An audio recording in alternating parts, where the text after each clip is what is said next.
Good day, everyone. Today I will be presenting on reality therapy and choice theory. Two interconnected frameworks introduced by Dr. William Glaser. These approaches focus on improving our quality of life by making better choices and building meaningful relationships. So let's dive into how they work and how they can be applied in our daily lives. Dr. William Glaser was a psychiatrist who created reality therapy in the 1960s. His goal was to shift focus from mental illness diagnosis to practical solution that enhance personal responsibility and relationships. Dr. William Glaser was also a creator of reality therapy. He believed that many of our struggles stem from unsatisfying relationship and poor choices. Instead na mag-focus siya sa levels on like depression or anxiety, si Glaser is gi-emphasize niya kung paano or kung how improving our present choices and relationships to create a fulfilling life. Next one is Robert Walden. He major advocate and teachers of reality therapy, and also he developed the WDEP system, a structured framework for applying reality therapy, which means ito na yung once, doing, evaluation, and also the lastly is planning. Robert was expanded on laser ideas and trained therapies worldwide. Let's proceed to the K concept, and we have five basic needs or human needs. First one is a survival, which means safety and health.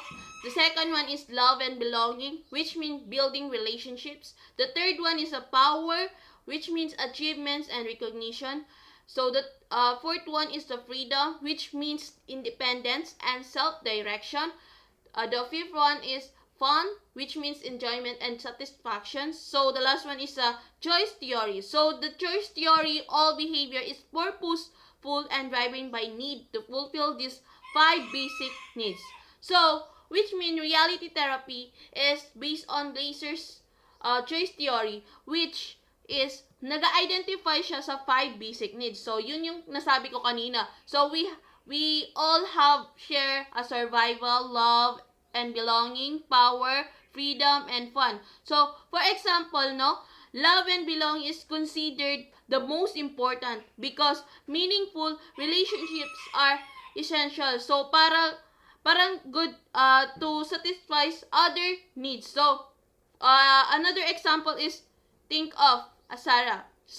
Nafe-feel niya na nawawalan siya ng pag-asa magkaroon ng stable na trabaho. Her need for survival is met, but she's missing a love and belonging. The reality therapy would help her identify the gap and encourage her to work or straightening the relationship. Let's proceed to the total behavior. The first one is acting, which means physical actions. The next one is thinking or self-talk and thoughts. Next one is feeling, emotional or responses. And the next one is physiology. Means bodily reaction. The last one is focus on acting and thinking to bring about positive change.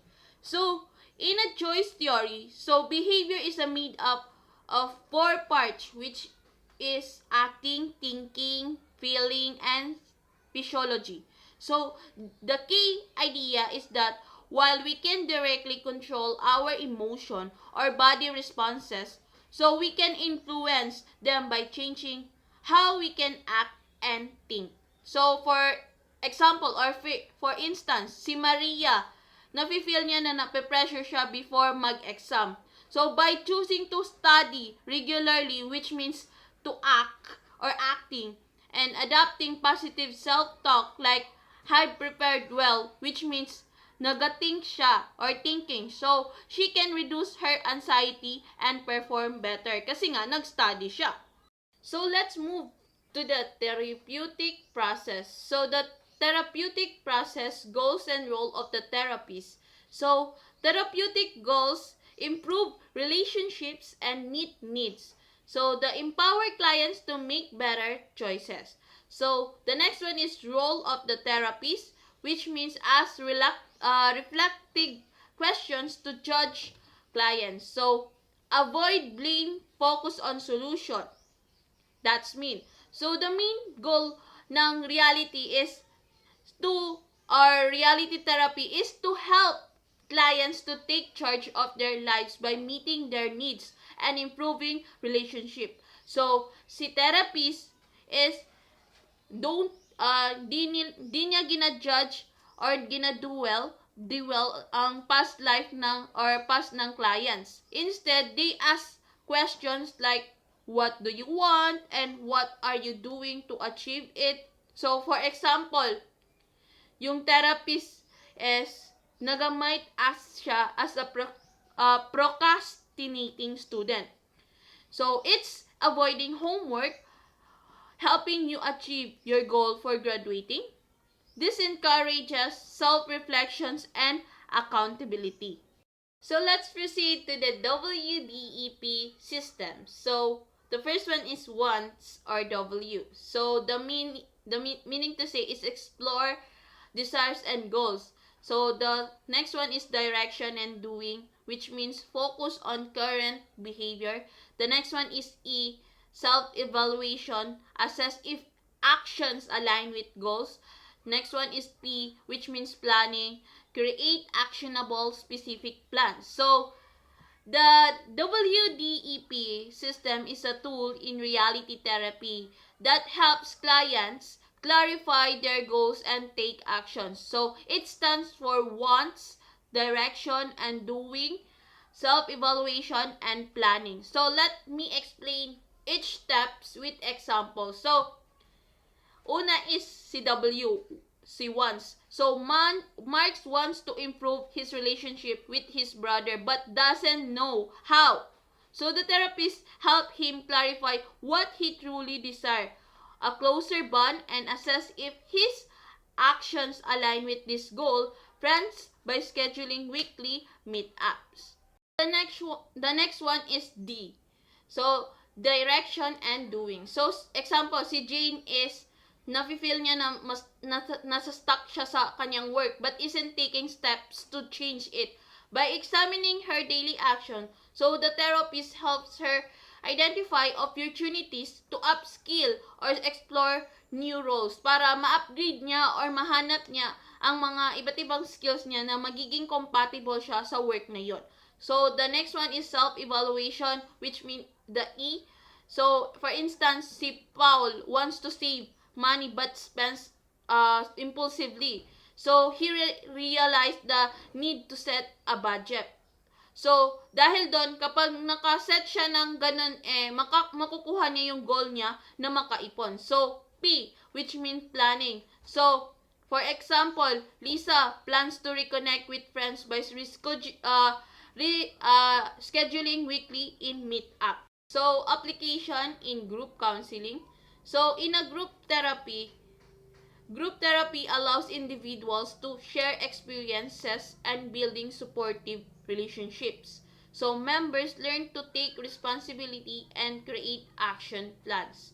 So, meaning to say, so in a group therapy, reality therapy encourages members to support one another in achieving their goals. For instance, may grupo ng mga students na nasa-struggle sa kanilang time management. So, they can work together to set realistic schedules and hold each other accountable, which is nagkakaroon ng planning set at unity sa grupo na yon and also tumitibay ang relationships nila.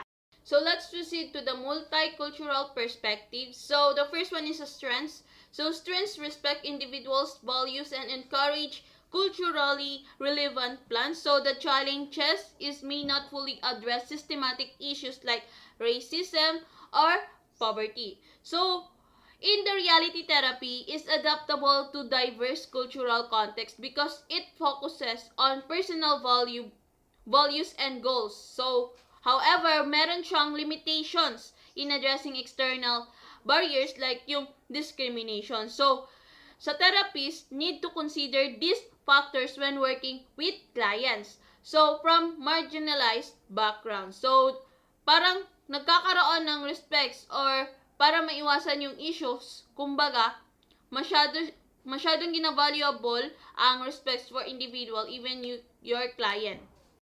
So lastly, the conclusion. So the reality therapy and choice theory teach us that we have the power to shape our lives through the choices we make by focusing on relationships, personal responsibility, and clear goals. So we can achieve a greater sense of well-being. So remember one thing, life is about the choices we make every day. So thank you for listening and have a nice day, and I'm happy to discussing this topic. Bye bye.